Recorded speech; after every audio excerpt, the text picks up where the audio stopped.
शशि दीदी म्यूट है आपका। गीता अध्ययन के इस सेशन में बहुत बहुत स्वागत, जहां हम 7वें अध्याय की चर्चा में हैं और भक्ति योग के बारे में जान रहे हैं। शशि दीदी से अनुरोध कि आज का सेशन शुरू करें। आज श्लोक नंबर कौन सा है आशु जी? आज श्लोक नंबर हमारा 16 आएगा दीदी। अच्छा। वैसे सबका अनुरोध था कि आज माया के बारे में ही और बात करेंगे, तो जैसे सूद सर कहेंगे वैसे ही चर्चा शुरू करेंगे। ऑल राइट, सभी को मेरी ओर से नमस्कार। हम लोग आज की चर्चा श्लोक नंबर 13 से एक बार रिवाइज करके आगे चलेंगे। शशि, श्लोक नंबर 13 को पढ़ो जरा क्विकली। हाँ जी, हाँ जी, हाँ जी। त्रिभिर गुणमयीर्भावै रेभिः सर्वमिदं जगत् मोहितं नाभिजानाति मामेभ्यः परमव्ययम्। गुणमयी, गुणों के कार्य रूप सात्विक, राजस और तामस, एभिः त्रिभिः भावै, इन 3 प्रकार के भावों से इदम सर्वम जगत मोहितम, यह सारा संसार प्राणी समुदाय मोहित हो रहा है। एभ्यः, इन तीनों गुणों से, परमाम अव्ययम, इन तीनों गुणों से परे मुझ अविनाशी को न अभिजानाति, नहीं जानता। कहा है गुणों के कार्य सात्विक, राजस और तामस, इन तीनों प्रकार के भावों से ये सारा संसार प्राणी समुदाय मोहित हो रहा है, इसलिए इन तीनों गुणों से परे मुझ अविनाशी को नहीं जानता। हाँ जी। इन तीनों गुणों के बारे में एक बहुत इंपॉर्टेंट बात श्लोक नंबर 5 है 14वें अध्याय का। हालांकि हम वहां तक पहुंचे नहीं, लेकिन मुझे कोई और तरीका नजर नहीं आया इसको और आसानी से समझने का। मैं उसकी हिंदी पढ़ता हूं। श्लोक नंबर 14, अध्याय नंबर 14 का श्लोक नंबर 5 है। उसमें लिखा है, हे अर्जुन, सत्वगुण, रजोगुण और तमोगुण, ये प्रकृति से उत्पन्न तीनों गुण अविनाशी जीवात्मा को शरीर से बांधते हैं। इंपॉर्टेंस समझे इसकी, इन गुणों की इंपॉर्टेंस को देखें। यहाँ फिर पढ़ता हूं हिंदी। सत्वगुण, रजोगुण और तमोगुण, तीनों गुणों की बात ये अध्याय 7 में भी हम कर रहे हैं। वहीं से मैं इधर 14 नंबर के अध्याय में 5वें श्लोक पे आया। सत्वगुण, रजोगुण और तमोगुण ये प्रकृति से उत्पन्न है। प्रकृति से उत्पन्न तीनों गुण अविनाशी जीवात्मा को, जिसको हम ब्रह्म कह रहे हैं, जिससे हम जीवित हैं, जिसको आत्मा कह रहे हैं, अविनाशी जीवात्मा को शरीर से बांधते हैं।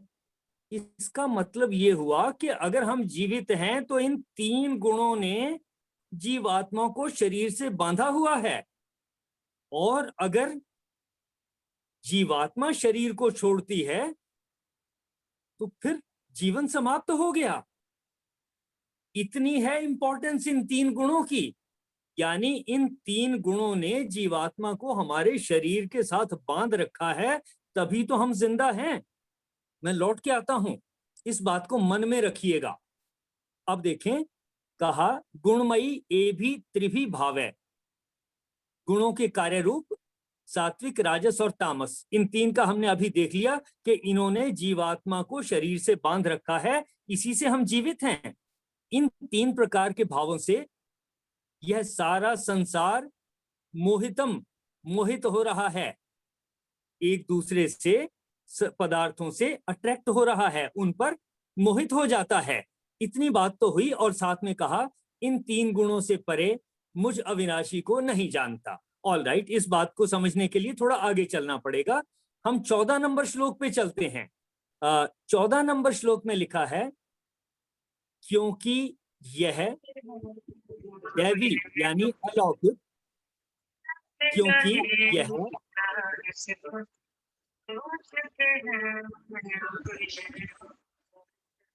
बीच में कहीं किसी को म्यूट करने की जरूरत है। क्योंकि यह दैवी यानी अलौकिक, गुणमयी मम माया, गुणमयी यानी गुणों से बनी हुई, आनंदमयी, आनंद से ओतप्रोत, गुणमयी, गुणों से ओतप्रोत, ऐसे बहुत सारे और शब्द मिल जाएंगे। लिखा है गुणमयी मम माया, मेरी गुणों वाली माया, गुणों से ओतप्रोत मेरी माया। यानी जिस माया की यहां बात हो रही है वो गुणों से ओतप्रोत है। कौन से गुण? सत्व, रज और तम। और इनकी इंपॉर्टेंस क्या है? इनकी वजह से हम जीवित हैं। इन तीन गुणों ने जीवात्मा को शरीर के साथ बांध के रखा है। इतनी बात हमें माइंड में रखनी है कि इतनी इंपॉर्टेंस है। और जिस माया की यहां पर इस श्लोक में बात हो रही है वो इन तीन गुणों से संबंधित माया की ही बात हो रही है। और गुणमयी यानी गुणों से ओतप्रोत, प्रेममयी प्रेम से ओतप्रोत, ऐसे और भी शब्द हो सकते हैं जैसा मैंने कहा। तो ये जो माया है तीन गुणों का कॉम्बिनेशन है जिससे हम जीवित हैं। त्रिगुणमयी मम माया दुरत्यया। अब देखें 14वें अध्याय में फिर से जाता हूं, वहां मैं श्लोक नंबर 6 को पढ़ता हूं। हिंदी सुनिए जरा। हे निष्पाप, उन तीनों गुणों में सत्व गुण तो निर्मल होने के कारण प्रकाश करने वाला है और विकार रहित है।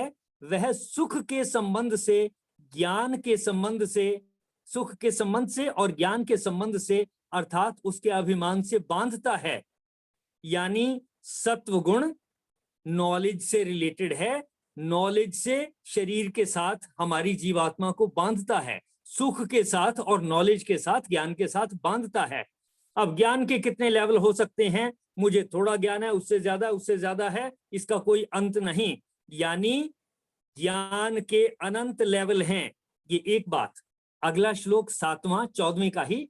हे अर्जुन, राग रूप रजोगुण को कामना और आसक्ति से उत्पन्न जान। इच्छाओं से उत्पन्न होता है रजोगुण और उनके साथ अटैचमेंट से उत्पन्न होता है।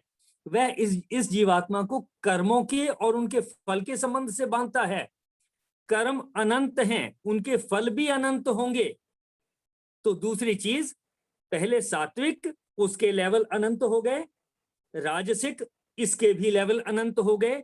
अब इससे आगे देखें, सब देहाभिमानियों को मोहित करने वाले तमोगुण को अज्ञान से उत्पन्न जान। वह इस जीवात्मा को प्रमाद, आलस्य और निद्रा के द्वारा बांधता है। अब इतनी चीजों से ये बांधता है तो इसके भी लेवल इनफाइनाइट हो जाएंगे। जैसे मैंने कहा था कि अगर सत्व, रज और तम के 10-10 लेवल हों तो 10 को 10 से फिर 10 से मल्टीप्लाई करें, 1000 हो गया। अगर 100 लेवल हों तीनों के तो 100 को 100 से 10,000, 10,000 को 100 से मल्टीप्लाई करो, 10 लाख हो जाता है। और ये तो हमने अनंत की बात की। ये अनंत लेवल सत्व के हैं, अनंत लेवल रज के हैं और अनंत लेवल तमस के हैं, तमोगुण के हैं। और इनके जो कॉम्बिनेशन बनेंगे वो तो अनंत अनंत हो जाएंगे जिनका हम अंदाजा नहीं लगा सकते। अब लौट के आते हैं जरा इसी श्लोक पे जो 7वें अध्याय का 14वां श्लोक है। ही एषा दैवी गुणमयी मम माया दुरत्यया। दुरत्यया यानी कि बहुत दुस्तर है या कॉम्प्लेक्स है, कॉम्प्लिकेटेड है, समझ नहीं आती। क्यों नहीं समझ में आती? क्योंकि हम जब किसी एक दूसरे से मिलते हैं उस समय सत्व, रज और तम का कोई एक लेवल होता है। सत्व का एक लेवल, रज का कोई और लेवल, तम का कोई और लेवल। मेरे में ये लेवल एक लेवल है। जब मैं आपसे बात कर रहा हूं, अगर आपको मेरी बात अच्छी लग रही है, समझ लें कि आपका सत्व, रज और तम जो इनका लेवल है वो मेरे साथ मैच कर रहा है, उसके आसपास ही कहीं है, तो मेरी बात आपको अच्छी लगेगी। अगर मेरी बात अच्छी नहीं लग रही तब मेरे सत्व, रज और तम का जो लेवल है, तीनों चीजों का एक लेवल मिला करके, वो आपके लेवल से अलग होगा। जितना अलग होगा उतना आपकी बात मुझे नहीं अच्छी लगेगी, मेरी बात आपको नहीं अच्छी लगेगी। यही दुरत्यया, यही है कॉम्प्लेक्सिटी। और इस कॉम्प्लेक्सिटी को खत्म किया नहीं जा सकता। अब इसके साथ एक और बात आती है कि हमने माया से पार निकलना है। मैं आपसे कहता हूं, मान लीजिए मैं नदी में हूं और मैंने नदी के पार निकलना है। क्या मैं नदी में से गुजरे बगैर पार हो सकता हूं नदी को? नहीं हो सकता। मैं इस संसार में हूं, मैं संसार में जिए बगैर क्या यहां से पार हो सकता हूं? नहीं। और अगर मुझे नदी पार करनी है, मुझे उसी में कुछ पत्थर लगाने होंगे। ओके, एक ये है, ये इससे अगला है, ये इससे अगला है, इनके ऊपर चलूंगा तो मैं पार हो जाऊंगा। यानी कि मुझे जो जैसी नदी है उसी में अपने पड़ाव बनाने हैं, स्टेप बनाने हैं, ताकि मैं पार हो सकूं। तो मुझे इस संसार में रहते हुए ही, यानी जीवित रहते हुए ही, जीवित का मतलब सत्व, रज और तम मेरे अंदर जीवात्मा के साथ बंधे हैं, तब मैं जिंदा हूं। मेरे जीवित रहते यानी इस माया के एग्जिस्ट करने से मैं जिंदा हूं। मुझे इस माया से अगर पार लगना है तो इसी माया में रास्ते खोजने होंगे। ये जो अनंत लेवल हैं, इन्हीं में से देखना होगा कि मैं इस लेवल पे गया, फिर इस पे गया, फिर दूसरे पे गया, कैसे मैं इनसे पार निकलूं। और पार निकलने का मतलब क्या है? अगर हम पार निकलने का मतलब ऐसा समझें कि ये खत्म हो जाएंगे, अगर ये खत्म हो गए तो जीवात्मा मेरे शरीर से अलग हो गई, फिर तो बात ही, फिर तो जीवन ही खत्म हो गया। इसलिए जब ये कहा है कि हमने इस माया से पार होना है, इसका ये मतलब नहीं है कि मृत्यु आएगी तब पार हो जाएंगे, बात खत्म होगी, फिर तो जीवन में इसको सोचने और करने की जरूरत ही नहीं है। लेकिन किस स्थिति को कहेंगे कि हम इस माया से पार हुए? जब मैं अपने लेवल्स को इस तरह से एडजस्ट करूं ताकि जो लेवल आपके हैं उनके साथ मैच कर जाएं, या मैं आपको इस तरीके से समझा दूं कि आप अपने सत्व, रज और तम के लेवल्स को थोड़ा मॉडिफाई कर लें और मेरे साथ मैं भी मॉडिफाई कर लूं, दोनों आपस में मैच कर जाएं। इसी को कहते हैं गुणों का मिलान। कि शादियों में पंडित जी गुणों का मिलान कर देंगे, जन्मपत्री देख करके कर देंगे, कुछ कर देंगे। ये सब प्रयास हैं कि हम सत्व, रज और तम के लेवल्स को मैच करने की कोशिश करें। ये दुरत्यया यानी बड़ी दुस्तर चीज क्या है? कॉम्प्लेक्सिटी है कि मैं किसी एक समय में सत्व, रज और तम इनके किस किस लेवल पर हूं, सामने वाला व्यक्ति किस किस लेवल पर है। अगर तो एक जैसे हैं तो बात बनेगी, दोस्ती बन जाएगी। अलग अलग हैं, जितना जितना डिफरेंस होगा उतना उतना हम एक दूसरे से नफरत की स्टेट में चले जाएंगे। इस बात को अगर हम ध्यान रखें कि हमें अलर्ट रहना है, हमें इस बात की जानकारी रखनी है कि जो हमारे जीवन में आया है, पति रूप में, पत्नी रूप में, बच्चों के रूप में, मित्र के रूप में, किसी और रूप में, गुरु रूप में, शिष्य रूप में जो आया है, उनके साथ कहीं हमें सत्व, रज और तम के लेवल्स को एक दूसरे के बराबर लाना होगा। इसके अलावा कोई तरीका नहीं है माया से पार होने का। यानी कि जब हमें ये लेवल महसूस ना हो, एक दूसरे के डिफरेंसेस महसूस ना हो, तब हम कहेंगे कि हम माया से पार हो रहे हैं। यानी कि ये लेवल हमें कष्ट ना दें, हमारे मन के ऊपर स्ट्रेस पैदा ना करें, तब हम कह सकेंगे कि हम माया से पार हो रहे हैं। फिर से देखें जरा, कहता हूं, क्योंकि यह दैवी यानी अलौकिक, गुणमयी मम माया, त्रिगुणमयी मेरी माया, दुरत्यया बड़ी दुस्तर है यानी कॉम्प्लेक्स है। जो पुरुष मुझको ही निरंतर भजते हैं वे इस माया को पार कर जाते हैं। अब ईश्वर को कैसे भजा जाएगा, कृष्ण को कैसे भजा जाएगा? जो बातें उन्होंने बताई हैं उन पे चलना ही उनका भजन है। अब मैं, मान लीजिए मेरे पास एक यंत्र है जिसको रेंच बोलते हैं या प्लायर बोलते हैं या स्क्रू ड्राइवर बोलते हैं, ऐसा एक यंत्र है मेरे पास। उससे मैंने पंखा ठीक करना है या अपनी गाड़ी ठीक करनी है या कोई और यंत्र ठीक करना है, इंस्ट्रूमेंट ठीक करना है मैंने। अब मैं उसको प्लायर को लेके बैठा हूं, प्लायर की जय, प्लायर की जय, प्लायर को नमस्कार, प्लायर की जय, प्लायर की जय। अब मैं 108 बार मनके की माला भी कर लेता हूं, इस माला से, उस प्लायर से मुझे कोई फायदा नहीं होगा। उससे फायदा तब होगा जब मैं उसको इस्तेमाल करता हूं। कहने का मतलब, कृष्ण जी ने कह दिया, मैं कृष्ण जी का नाम लेकर के माला जपूंगा, तो जो मेरा मन है जिसको मैंने ठीक करना है वो ठीक नहीं होगा, माला जपने से ठीक नहीं होगा। मैं उनकी जय बोल दूंगा, जय बोलने से मेरा मन ठीक हो जाएगा, नहीं होगा। टेम्परेरीली मैं उसमें बिजी हो गया, बात अलग है, लेकिन जो कॉम्प्लेक्सिटी मन की है, ये जिसकी बात हम माया की कर रहे हैं, पार जाने की, तो माला जप लेने से पार नहीं हो सकते। कहा है जो मुझको निरंतर भजते हैं, मुझको ही भजते हैं। भजने का मतलब अकेले माला जपने से नहीं होगा, अकेला आरती करने से नहीं होगा, अकेला उनका गुणगान कर लेने से नहीं होगा। उन्होंने जो कहा है उसको समझना होगा, उससे अपने नट बोल्ट ढीले करने हैं या टाइट करने हैं, यानी कि समत्व में कैसे आना है, समत्व में नहीं है तो किस चीज को टाइट करूं, किसको लूज करूं, ताकि मैं समत्व में आ जाऊं, योग में आ जाऊं, जो बातें सुख दुख में सम हो जाऊं। अल्टीमेटली यही तो ठीक करना है। इतना अगर ठीक हो गया, यानी सुख दुख में, लाभ हानि में, जय पराजय में, मान अपमान में अगर हम समभाव में आ गए और समत्व योग की ओर अगर हम अग्रसर हो गए, तब हम कहेंगे कि हम माया से पार हो रहे हैं। यानी कृष्ण जी को या ईश्वर को भजने का मतलब ये कि उन्होंने जो अभी तक हमें रूल बताए, नियम बताए, और जिनको हमने समझा, जिनकी वैल्यू है, हमने प्रयास किया, हम उनको इस्तेमाल करें, यही उनका भजन होगा।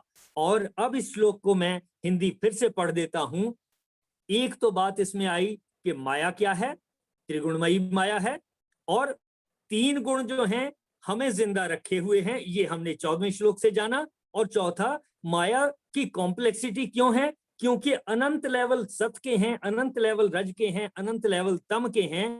अब सामने वाले व्यक्ति में और मुझ में किस समय, किन परिस्थितियों में मेरा लेवल क्या है, उसका लेवल क्या है। शादी से पहले जब देखने गए थे, अच्छे लगते थे, दोनों के लेवल एक जैसे थे, तब दिखाई देता था। क्या देखते थे हम? शक्ल सूरत ठीक है क्या, हेयर स्टाइल ठीक है क्या, जो डेकोरेशन की हुई है और जो श्रृंगार किए हुए हैं वो अच्छे लगते हैं क्या, कपड़े अच्छे पहने हुए हैं क्या, बातचीत का तरीका अच्छा है क्या, या किसी ने चाय सर्व की थी, अच्छे से सर्व की थी, रिस्पेक्ट थी क्या नहीं थी। ऐसे कुछ थोड़ी बहुत चीजें हमने देख ली, जिनके आधार पर यह निर्णय हुआ कि हाँ मैच करता है, ठीक है, शादी के रास्ते पर आगे जाया जा सकता है। जबकि ये पूर्ण सत्य का बहुत छोटा एक कॉम्बिनेशन था, या 2 कॉम्बिनेशन थे, या 4 कॉम्बिनेशन थे, जबकि पूर्ण सत्य में अनंत कॉम्बिनेशन है सत्व रज और तम के। हम जब दूसरे के साथ डिसाइड करते हैं कि हाँ मैच हो गया, शादी के लिए बढ़ सकते हैं, मित्रता हो गई, अच्छे लग गए, किसी व्हाट्सएप के ऊपर फ्रेंड बन गए, फेसबुक पे बन गए, बगैर ये जाने कि उसकी परिस्थिति क्या है, उसकी फोटो को देख सकते हैं, या उसने कुछ लिख दिया हो उसको देख सकते हैं। ये पूर्ण सत्य में से बहुत थोड़ा सत्य है, बहुत सारा सत्य है जो छुपा रह गया। क्योंकि बहुत सारा सत्य छुपा रह गया, तो हम कह सकते हैं कि माया के पर्दे के पीछे जो सच्चाई थी वो छुपी रह गई। हमें जो नजर आई वो थोड़ी सी नजर आई, क्योंकि थोड़ी सी नजर आई तो फिर उस समय तो अच्छा लग रहा था, लेकिन समय के साथ जैसे जैसे परिस्थिति चेंज हुई, रिक्वायरमेंट चेंज हुई, क्योंकि जिस दिन मिलने गए थे उस दिन तो रोटी बनाने की बात थी नहीं, उस दिन तो सब्जी बनाने की बात थी नहीं, उस दिन तो पोछा घर में लगाने की बात थी नहीं, उस दिन तो बच्चे कैसे पाले जाएंगे इसकी बात थी नहीं। उस दिन तो सिर्फ गिने चुने शक्ल सूरत, बातचीत और थोड़ी सी चीजें देखी गई। पूर्ण सत्य में से बहुत कम को देखा गया। पूर्ण सत्य को अगर हम ध्यान में रखें कि इसके अलावा बहुत कुछ है, हमने गिनी चुनी चीजों को देखा है, इसके अलावा अनंत संभावनाएं ऐसी हैं जिनमें विरोधाभास आ सकता है, और आने वाले समय में अगर हम पहले से तैयार हैं कि ऐसा हो सकता है, तो कहा जाएगा कि हम माया से पार हुए। यानी कि माया के पर्दे के पीछे जो अनंत कॉम्बिनेशन छुपे हुए थे मैंने अपने मन में ये ध्यान रखा कि जो मेरे समझ में आती थी, मैंने एजुकेशन देख ली, क्वालिफिकेशन देख ली, सर्विस देख ली, शक्ल सूरत देख ली, ड्रेस देख लिया, ये सारी चीजें देख ली, अच्छी लगी, लेकिन साथ ये मन में रहे कि अभी भी अनंत कॉम्बिनेशन ऐसे हैं, अनंत सच्चाइयां ऐसी हैं जो छुपी हुई हैं, जिसके कारण हमारे जीवन में विरोधाभास आ सकता है, झगड़ा बढ़ सकता है। हमें उन परिस्थितियों के लिए भी तैयार रहना है, या तो बातचीत करके हम उनको हल कर लेंगे, और या किसी तरीके से एक दूसरे को समझा लेंगे, नहीं होगा तो एक्सेप्ट कर लेंगे, और नहीं होगा तो दोनों को तैयार होना चाहिए कि अच्छा भाई, ना ही अगर कुछ पॉसिबल हो तो दोनों मिलजुल करके डाइवोर्स की एप्लीकेशन डाल देंगे। ये भी पहले से माइंड में होना चाहिए। तो ये है जो मैंने बात की माया की, कि माया क्या है। माया वो शक्ति है जिससे हम जीवित हैं, 3 गुणों से बनी है, सत्व और रज से, सत्व रज और तम से, इनके अनंत कॉम्बिनेशन से बनी है, और हम इसके एक छोटे से ही भाग को किसी समय देख सकते हैं। बहुत सारा भाग है, अनंत है, जो छुपा रहता है। इसलिए हम कह सकते हैं कि माया का पर्दा है। मैं अंत में एक बात कह दूं कि ये जितनी चर्चा मैंने माया की, ये मैंने उस माया की चर्चा की है जो 3 गुणों से रिलेटेड है, जिसकी चर्चा इस श्लोक में है या भगवत गीता में अलग अलग जगह पर है, जिनमें से मैंने 14वें अध्याय से भी सहायता ली आपसे बातचीत करने के लिए। अब देखें, माया से संबंधित किसी का कोई प्रश्न है, या इन श्लोकों से संबंधित किसी का कोई प्रश्न है, या माया से पार लगने का क्या मतलब है, इससे संबंधित किसी का कोई प्रश्न है तो चर्चा करेंगे। सर नमस्कार। हाँ जी। सर, अगर हमारी जीवात्मा इन 3 गुणों से बंधी है और तभी तक हम जीवित हैं, जब तक हम इन 3 गुणों में हैं, तो फिर जीवन मुक्त किसे कहेंगे? जीवन मुक्त, मन शांत हो गया, यही जीवन की मुक्ति है। मन की परेशानियां खत्म हो गई। एक दूसरे के साथ हम जब रहें, परिवार में रहें, पति पत्नी के रूप में रहें, बच्चों के साथ रह रहे हैं, बड़े बुजुर्गों के साथ रह रहे हैं, पड़ोसी के साथ रह रहे हैं, दोस्तों के साथ हैं, अगर हम समभाव में जीना सीख जाएं और मन में ये रहे कि कोई बात नहीं, ये अनंत चीजें हैं, आज तक हमने इस तरह से सोचा नहीं था, हम इस बात को ध्यान में रखें कि अनंत कॉम्बिनेशन ऐसे आ सकते हैं जो मेरे साथ मैच ना करें, जिससे हमारी बातचीत कड़वाहट की तरफ जा सकती है। तो जहां तक हो सकेगा कोशिश कर लेंगे, नहीं हो सकेगा एक्सेप्ट कर लेंगे। ये जब हमारा मन इस प्रेशर से हट गया, इस कॉम्प्लेक्सिटी से बच गया, पहले से स्वीकार कर लिया, तब हम कहेंगे कि हम अपने जीवन में मुक्त हैं। इसी को मैं जीवित रहते मुक्ति मानता हूं, और मरने के बाद मैं मुक्त हुआ या नहीं हुआ, इस पे मेरा ध्यान, मेरी शक्ति इस पे केंद्रित होती नहीं है। मेरा ध्यान जाता नहीं है कि अगर मैं जीवित रहते मुक्त नहीं हो पाया, अपने स्ट्रेस को संभाल नहीं पाया, अपने स्ट्रेस को मैनेज नहीं कर पाया, तो मर जाने के बाद फिर जो होता है, जिस कड़ाहे में तेल में डालते हो डाल दें, मुझे उसकी चिंता भी नहीं है। ऐसा मेरा मानना है और ऐसी मेरी सोच है। इसलिए मेरा पूरा फोकस रहता है कि मैं जिस बात को करूं, जिस श्लोक को पढ़ूं, वो मेरे जीवन से संबंधित, मेरे हर रोज के जीवन से कहां संबंध रखती है, और कैसे मैं अपने जीवन को मैनेज कर पाऊंगा। मेरा सारी डिस्कशन का फोकस इस चीज पे रहता है। तो जो आपने जीवन मुक्त की बात कही, मेरे अनुसार अगर मेरा मन शांत है, इधर उधर की भटकाव से बचा हुआ है, मेरे मन में 24 घंटे में ये नहीं आता कि उसको इस तरह से तंग करूंगा, उसने इस तरह से तंग किया था, बदला कैसे लूंगा, और ये पैसे थोड़े कमाए गए हैं, ज्यादा कैसे कमाऊंगा। यानी कि मैं इन चीजों में उलझने की बजाय समभाव में आने का प्रयास करूं। समभाव में आ गया तो भी मैं मुक्त हो गया, और योग में स्थित हो गया, मैं मुक्त हो गया, ऐसा मेरा मानना है। देखें, बिल्कुल समझ आया, ठीक है। बहुत सुंदर हाँ। व्याख्या की बहुत आपने, अच्छी, बहुत बहुत बढ़िया। अच्छी। बहुत ही अच्छी सूद सर, वाकई बहुत अच्छी। बहुत ज्यादा अच्छी, यस। बिल्कुल बिल्कुल सर।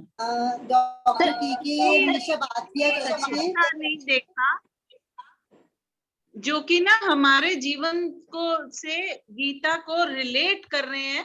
एक के साहब करते थे, बीमारियों को रिलेट करके हमारे जीवन से करते थे गीता से, और अब आप एक्सपीरियंसेस, अपने लाइफ के एक्सपीरियंसेस को हमसे गीता से रिलेट करके बताते हो। बहुत अच्छा, बड़ी थैंक अच्छी यू वेरी तरह मच। समझ आता है, बिल्कुल ठीक है। सर भी हमेशा बोलते थे, केके सर भी, कि एक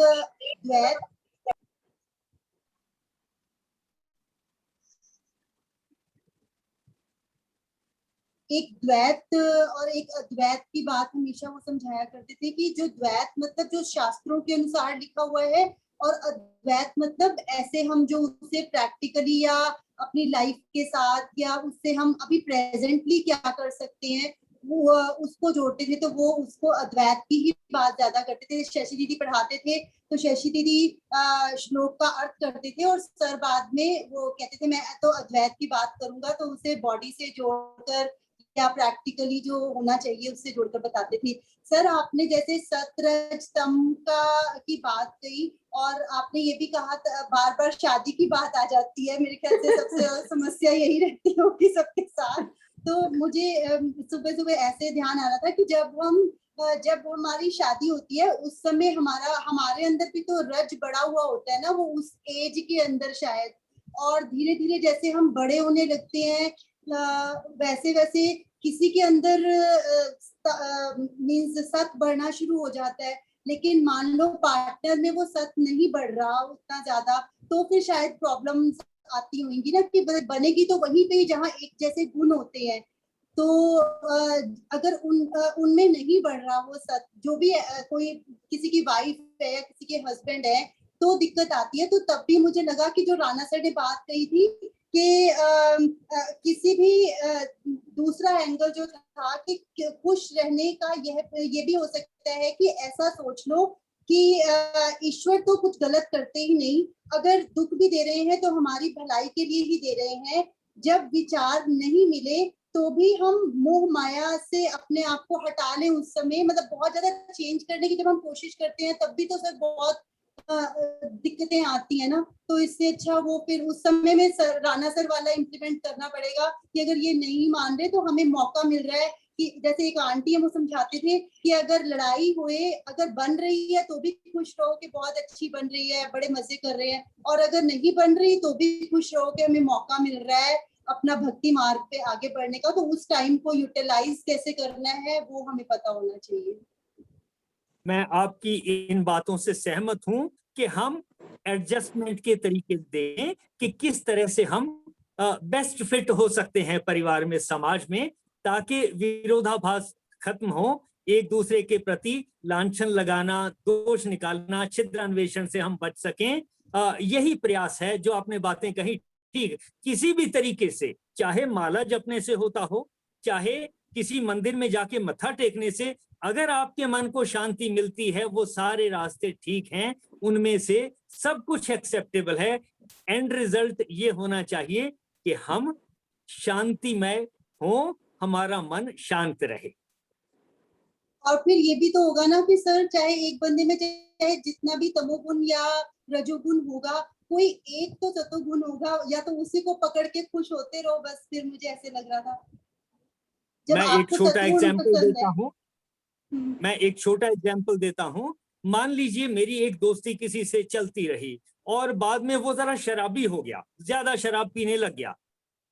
एक दिन मुझे वो कहे कर्नल सूद देखो मेरा तो हाल माड़ा है, लेकिन आप ख्याल रखना, आप इसमें ऐसे चक्कर में मत पड़ना, इस तरीके से इतनी ज्यादा शराब आप मत पीना। अब हालांकि वो तमोगुण में है लेकिन मुझे सतोगुण की बात समझा रहा है। मैं उस समय ये नहीं कहूंगा कि ये खुद शराबी और मुझे बता रहा है शराब से बच जाओ, पहले खुद तो बच जाए। वो भले ही बच पाए या ना बच पाए, लेकिन वो मुझे जो बात बता रहा है अपने एक्सपीरियंस की बता रहा है और कह रहा है कि भाई ऐसा करने से नुकसान हुआ है मुझे, आप इससे बच जाना। यानी कि अच्छी बात, अच्छी शिक्षा चाहे खराब जगह से भी मिलती हो, ले लेनी चाहिए। एक और एग्जाम्पल मैं दिया करता हूं। मान लीजिए मैंने शादी की अंगूठी पहनी हुई है, गोल्ड की रिंग है, और मैं टॉयलेट सीट पे बैठा हूं, गिर गई, टॉयलेट सीट में गई वो, वहीं पर लेटरिन है, सब कुछ है, अब क्या करूंगा? उसको जाने नहीं दूंगा, वहां से निकाल लूंगा, धो लूंगा, साबुन से निकाल धो लूंगा, बहने नहीं दूंगा, क्योंकि मूल्यवान है। कोई मामूली चीज होगी उसको फ्लश कर दूंगा, लेकिन कीमती चीज है उसको नहीं जाने दूंगा, चाहे वो गंदगी में चली गई थी, निकाल लूंगा उसको मैं। यानी कि हमें जीवन में जहां कहीं से भी अच्छी बात मिलती हो, और अच्छी बात कौन सी? जिससे मन शांत होता हो, जिससे रिलेशंस इंप्रूव होते हो, वही अच्छी बातें हैं। तो ऐसी कोई भी चीज कहीं से भी मिलती हो, किसी भी तरीके से मिलती हो, खराब जगह से अच्छी जगह से, खराब व्यक्ति से अच्छे व्यक्ति से, कहीं से भी कुछ मिले, वो हमारे लिए वैल्यूएबल होगी, ऐसा मान के मैं चलता हूं। देखें, बात को भी और बंदे को भी मतलब हम जाने नहीं देंगे। अगर वो हमारे लिए इम्पोर्टेंट है तो कैसे करके उसे ट्राई करेंगे। रिलेशन सुधारेंगे, राइट। बिल्कुल ठीक, बिल्कुल ठीक। आशु, और तो कोई हाँ जी, आशु मैं बोलना चाहती हूँ। हाँ जी। मुझे लगता है मैं पे वर्क करना ज्यादा जरूरी है देन मेरे, है ना। मैं मेरे पति पर, मेरे बच्चों पर वर्क नहीं कर पाऊंगी, लेकिन मैं अपने आप पे वर्क कर सकती हूँ। तो मुझे लगता है इटर्नल पीस के लिए मैं आपकी बात से सहमत हूं, 100% सहमत हूं कि पहली चीज हमें देखना चाहिए, और अगर हमने दूसरे के साथ एडजस्ट होना है, हम अपने स्पाउस के साथ, पति पत्नी के साथ, पत्नी पति के साथ झगड़े में पड़ जाते हैं, हम दोस्तों के साथ झगड़े में नहीं पड़ते। कुछ केसेस को करके जनरली दोस्तों के साथ झगड़ा नहीं पड़ता। क्यों? वहां हम किसी तरीके से, अच्छे तरीके से एडजस्ट हो जाते हैं। पहले अपने आप को एडजस्ट करते हैं, जैसे आपने कहा, फिर हम अपने स्पाउस को भी समझा करके देख लें, जितना समझ में आ जाए हो जाए, ठीक ना हो तो अपने आप ही एडजस्ट होना है। ये आपने बात ठीक कही। जी सर, थैंक यू। किसी और का प्रश्न लेने से पहले मैं राणा सर से अनुरोध करूंगी कि वो अगर इस विषय पर अपने विचार रखना चाहें तो जरूर रखें। उसके बाद जो समय बचेगा तो हम और क्वेश्चन दे सकते हैं। राणा सर। एडजस्टमेंट हमारी अपनी ही है, सबसे ज्यादा रोल तो वही है। बिल्कुल ठीक है, ये ठीक। सभी को नमस्कार। हाँ जी, प्रणाम सर। माया के बारे में वैसे तो बहुत चर्चा हो चुकी है और बहुत दिनों से चल रही है, बहुत कुछ ज़्यादा कहने को नहीं है। मैं जो सूद जी ने एक बात कही थी कि हम जैसे नदी में हैं तो उसमें से ही हमें कुछ निकल के जाना होगा, उसके बगैर हम कोई रास्ता बनाए, या जैसे पत्थर की उन्होंने एग्जांपल दी कि अलग अलग जगह पत्थर रख के ही निकलेंगे।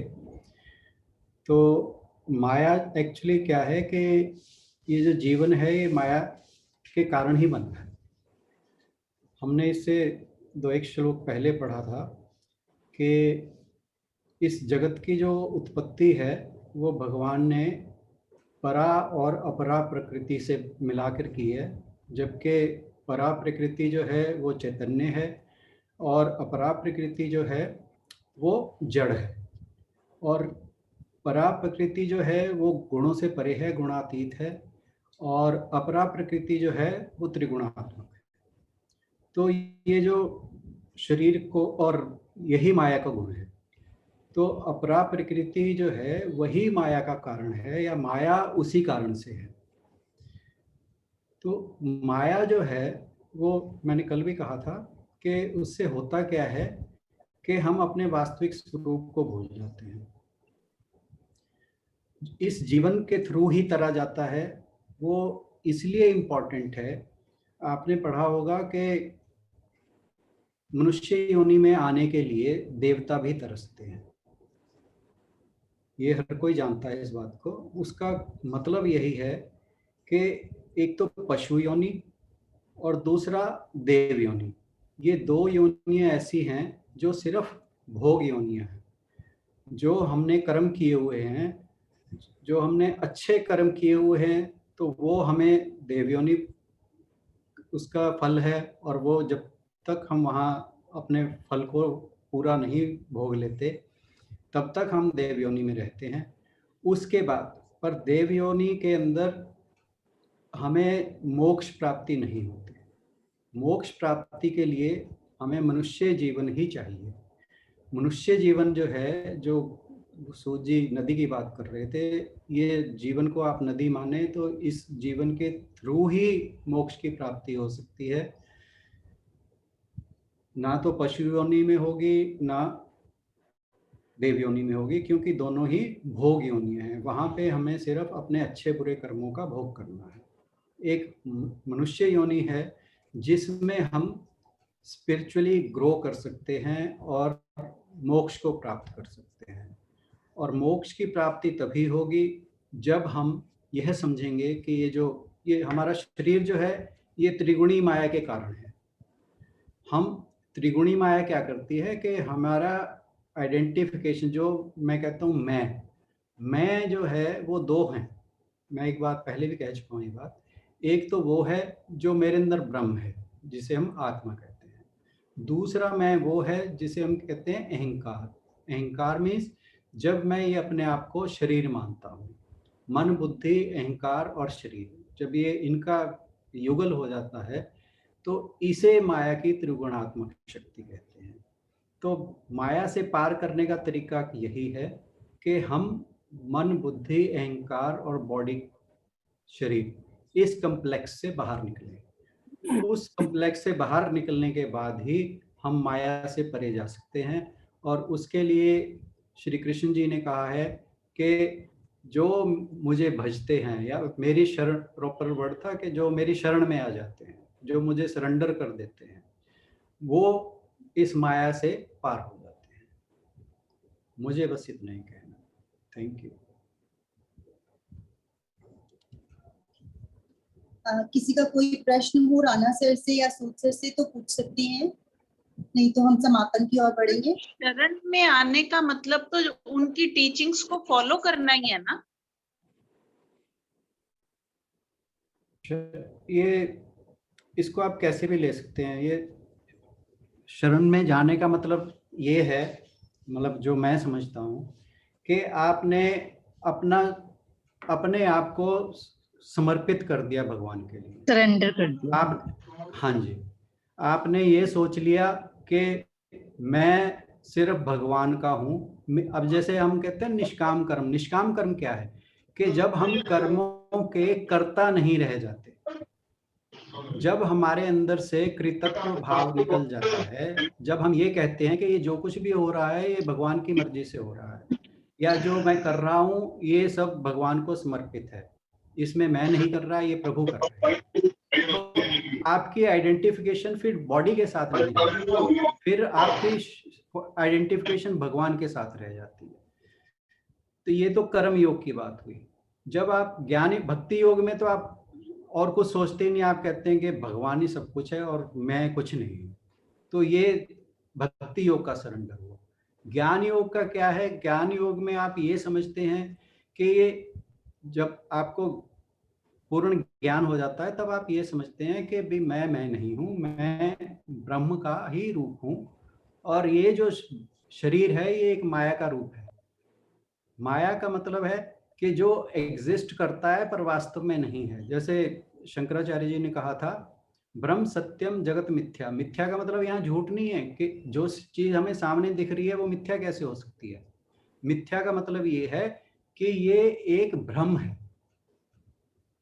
जैसे हम सपने में होते हैं, सपने में हमें, आप सपने में मान लो आइसक्रीम खा रहे हैं, कहीं जा रहे हैं, कहीं घूम रहे हैं, वो जब आप सपने में होते हैं तब आपके लिए वो जगत जो है वो बिल्कुल रियल होता है।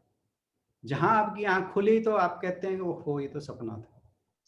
तो ये जगत भी ऐसे ही एक सपना है। ये माया है जो हमें इस तरह से दिखा रही है। माया के कारण ही हमें ये जगत का आभास होता है। यही अपरा प्रकृति और माया है जो हमें, जब हम ये सोचेंगे कि ये शरीर ही मैं हूं, तभी हमें ये भ्रम होता है कि ये जगत है। जब हम अपना वास्तविक स्वरूप जान जाएंगे, तब हमें माया का पर्दा हट जाएगा और उसके तरीके वही हैं कि हम भगवान को समर्पण करें, उनकी शरण में जाएं। वो शरण में जाने के तरीके अलग अलग हैं। और एक तुलसीदास जी का दोहा है उसमें, रामचरितमानस में, कि जाकी रही भावना जैसी, प्रभु मूरत देखी तिन तैसी। तो आप जैसे भी सोचेंगे, आप जैसे आप ही शायद एक दिन कह रहे थे कि मैं जब कृष्ण को देखती हूँ तभी मेरे अंदर भगवान का भाव जागता है, अदर नहीं जागता। तो वो सिर्फ भावना की ही बात है। आप अब एक आदमी है, जैसे कोई योगी है, वो उसे निर्गुण समझता है, उसे उसमें कुछ नहीं दिखाई देता। परंतु जो एक भक्त है, जो भक्ति योग से जा रहा है, उसे भगवान की मूर्त से ही वो दिखता है भगवान। तो शरण में जाने के बहुत तरीके हैं। शरणागत होना, तो वो जैसी आपकी भावना है उसी भावना के हिसाब से ही आप शरणागत होते हैं। आई होप कि मैं आपकी बात का जवाब दे पाया। ठीक है। मतलब तीनों तरीकों से हम शरणागत हो सकते हैं। जी जी जी, बिल्कुल कर्म योग से बिल्कुल भी, ज्ञान योग से भी, और बिल्कुल बिल्कुल। गीता में कहा है कि भगवान को पाने के तीनों मार्ग हैं, किसी भी मार्ग से जो चले। हाँ जी, मैंने कहा ये तीनों मिला के ही करने पड़ते हैं, क्योंकि कर्म के बिना हो नहीं सकता। इसमें मैं एक बात कहना चाहूंगा कि ये आपकी प्रकृति पे डिपेंड करता है। कुछ लोग जो एक्शन में बिलीव करते हैं वो कर्म योगी होते हैं। जो लोग कंटेम्पलेशन में, पढ़ाई में, मतलब जैसे मैंने स्वाध्याय की बात की थी, जो पढ़ के और शास्त्रों को पढ़ के उनको समझ आती है, तो वो ज्ञान योगी हो गए। भक्ति योगी जो भक्ति भाव में भगवान को सरेंडर कर देते हैं। तो तीनों मार्ग अलग अलग हैं। और स्वामी विवेकानंद ने कहा था कि इंडिपेंडेंटली किसी भी एक मार्ग से प्रभु को प्राप्त करना बहुत मुश्किल है। तो प्रकृति के हिसाब से आप किसी एक में, आपका जैसे वो सत्व रज और तम गुण की बात है कि वो तीनों में प्रेजेंट हैं, परंतु किसी में सत्व गुण का प्रधानता है, किसी में रजोगुण की है, किसी में तमोगुण की है। ऐसे ही जो हमारा ये क्या नाम है, मार्ग है ये, तो ये तीनों के, इसमें किसी का ये है कि वो कर्म में ज्यादा बिलीव करता है, पर अगर वो भगवान के रास्ते पे, स्पिरिचुअलिटी के रास्ते पे जा रहा है, तो वो ये नहीं कहेगा कि मैं सिर्फ कर्म योग है, भगवान मेरे लिए कुछ नहीं। कुछ ना कुछ उसके अंदर वो भावना रहेगी, तभी वो आगे बढ़ने की सोचेगा, या उसके अंदर अच्छे भाव पैदा होंगे कर्म करने के। कर्म योग जो है उसके थ्रू क्या होता है कि हम दूसरों की सर्विस के द्वारा, कुछ अच्छे कामों के द्वारा, जैसे साइंटिस्ट है कोई, ठीक है, वो नई नई डिस्कवरीज कर रहा है किसी चीज के लिए, तो वो कर्म ही हो गए। तो ऐसे ही ज्ञान योग है, ज्ञान के थ्रू जिसने बढ़ना है। पर ये कि इंडिपेंडेंटली कुछ नहीं है, हर चीज का मिक्सचर है। डिपेंड करता है कि किसके अंदर किस चीज की प्रधानता है, और वो उसके अपने जो कैरेक्टर है, जो बिलीफ्स हैं, उनके ऊपर डिपेंड करता है कि उसकी नेचर क्या है। उसी नेचर के हिसाब से वो, अब जैसे हम बात करते हैं सत्वरज और तम गुण की, तो तीनों गुण हर एक में हर समय प्रेजेंट हैं। ऐसी प्रधानता किसकी है वो डिसाइड करता है कि मनुष्य किस प्रकार का है। अब जो एक डकैत है उसके अंदर तामसिक भाव बहुत ज्यादा है, पर इसका मतलब ये नहीं है कि उसके अंदर रजोगुण और सत्वगुण नहीं है। ये कि वो बहुत भगवान, हम ये कहते हैं कि हर मनुष्य भगवान का रूप है। तो जो प्रभु हैं वही हर मनुष्य के थ्रू मैनिफेस्ट हो रहे हैं। पर क्या है कि मैनिफेस्टेशन का लेवल जो है वो डिपेंड करता है। अब एक योगी है जिसने अपना जीवन सिर्फ भगवान को समर्पित कर रखा है, तो जैसे हम एनलाइटेंड सोल्स की बात करते हैं, एनलाइटेड पर्सन्स की बात करते हैं, पहुंचे हुए जैसे सिद्ध पुरुषों की बात करते हैं, वो मतलब उनमें भगवान का रूप मैक्सिमम तरीके से मैनिफेस्ट होता है। तो ऐसे, और जो गए गुजरे लोग हैं जो बुरे रास्ते पर चल रहे हैं, उनमें भगवान का रूप उनमें भी है, पर उसकी मैनिफेस्टेशन जो है वो लोएस्ट एब की है। तो ऐसे ही जो हमारा आगे बढ़ने का रास्ता है, वो उसमें से कोई भी रास्ता हो सकता है, प्रधानता किसी एक रास्ते की होगी, पर थोड़ा बहुत पुट हर चीज का होगा। सभी को ठीक। जी के साथ हम समापन की ओर बढ़ेंगे। अनिता दीदी से क्षमा याचना, उनका क्वेश्चन हम कल ले लेंगे। नहीं कोई नहीं, बहुत अच्छे से समझ आया। हमारे केक की आइसिंग बहुत अच्छे से हो रही है, नॉलेज वाला केक है, उसकी आइसिंग बहुत अच्छे से हो रही है, बहुत मजा आ रहा है। शशि फिर दीदी से डिस्कस करेंगे। अनुरोध की समापन की ओर बढ़े। शशि दीदी। सर्वे भवन्तु सुखिनः, सर्वे सन्तु निरामया, सर्वे भद्राणि पश्यन्तु, मा कश्चित् दुःखभाग् भवेत्, मा कश्चित् दुःखभाग् भवेत्। गौ माता की परम कृपा से सुख समृद्धि का बसेरा, पौधन से दुख दरिद्र भागे, सब ग्रंथों का सार घनेरा। बोल गौ माता की जय। ओम ब्रह्म अर्पणम अस्तु, ओम ब्रह्म अर्पणम अस्तु, ओम ब्रह्म अर्पणम अस्तु। हरिओम जी, सत्संग का बहुत आनंद आया और हमारी ये श्रृंखला बढ़ती रहे। सामने मिसेस पूरी नजर आ गया आज। मैं सारा सुन रही हूँ, एक्चुअली मेरी वीडियो बहुत अच्छी है। पूरी आंटी प्लीज पत्रा सर से अनुरोध की प्रसाद वितरण की क्रिया आरंभ करें। चलिए, बहुत सार्थक रही आज की चर्चा। इस पूरे सहयोग के लिए सभी का धन्यवाद और मेरी ओर से सबको प्रणाम। हरिओम जी। हरिओम जी। मेरी आवाज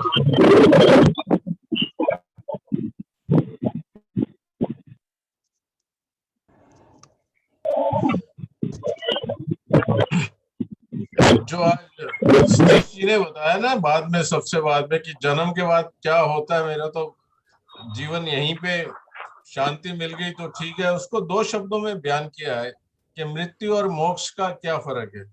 कहते हैं कि अगर इच्छाएं बच गई और सांसें खत्म हो गई तो मृत्यु हो गई, और इच्छाएं पूरी हो गई और सांसें बची हुई हैं तो मोक्ष प्राप्त हो गया। सब ठीक है? बहुत बहुत अच्छा। बहुत छोटे में बहुत आसानी से समझ में आ गई बात। जी। दूसरी बात ये कि अगर ये 2 दिन का मैंने सेशन नहीं अटेंड किया होता। बत्रा सर आप अनम्यूट कर लें, बाकी लोग प्लीज म्यूट कर लें। अच्छा, ओके।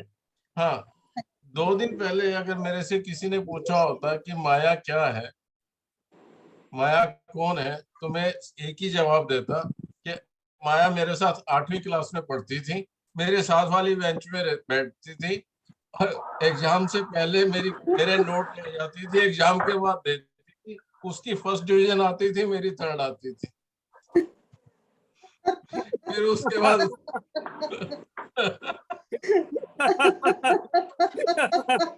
वही माया थी। वो माया थी। 10वीं क्लास में भी मिली मेरे को, ये 8वीं क्लास की बता रहा हूँ, 10वीं में भी मिले। बाद में पता लगा कि उसका नाम तो निधि है और वो माया ही थी एक्चुअली में।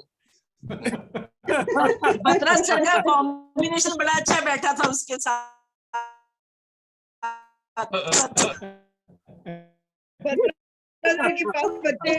का कॉम्बिनेशन उस माया के साथ बहुत अच्छा। पता नहीं, मेरा जो कॉम्बिनेशन आज जो बना हुआ है वो सबसे अच्छा है। यहाँ पे बैठ के हम लोग खुल के हंस तो लेते हैं। अभी एक और आज की बात कही थी कि देवता लोग भी मनुष्य जाति में आने के लिए तरसते हैं। वो क्यों? क्योंकि वहां पे हंसना मना है, यहाँ पे हंस सकते हैं।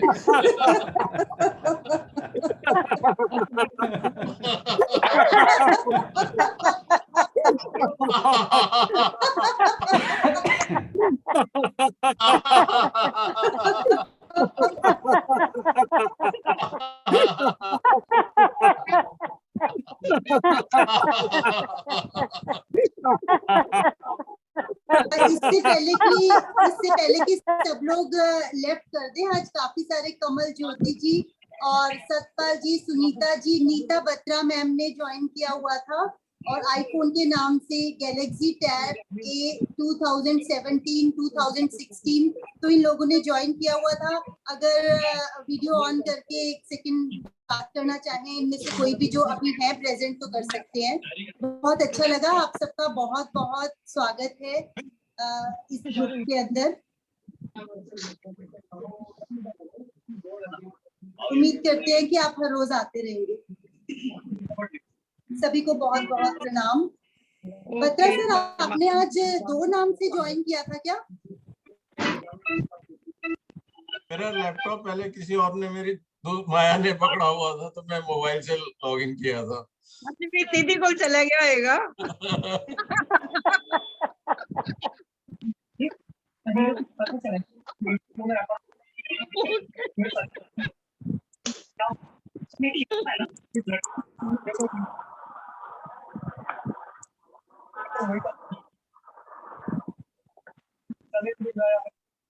सभी का बहुत बहुत धन्यवाद। सूद सर, एक क्वेश्चन पूछना है वैसे मुझे आपसे कि वैसे तो आप बोलते हैं ना कि मुझे अगले जन्म से कुछ बाद में क्या होगा, मृत्यु के उससे कुछ लेना देना नहीं, बट फिर हम बीच में ये भी बात करते हैं कि बहुत सारी चीजें हमारे पिछले जन्म के कर्मों के का फल होती हैं या उस हिसाब से होती हैं।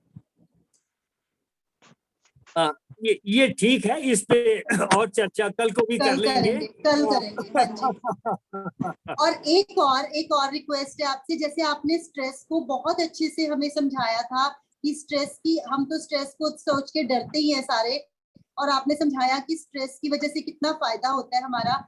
ऐसे ही मुझे लगता है कि फियर जो है वो भी थोड़ा सा होना बहुत चीजों के लिए इम्पोर्टेंट है। जैसे कि हम मान लेते हैं कि डर नहीं होना चाहिए, तो उसे भी लेके आप एक दिन जरूर थोड़ा सा सेशन लें। ऑलराइट, ठीक है। Thank you. आशु, भय बिन होत ना प्रीत। हाँ, भय बिन होत ना प्रीत। ऑलराइट, थैंक यू, बहुत बहुत शुक्रिया आप सबका। सभी को प्रणाम। Thank you. Thank you.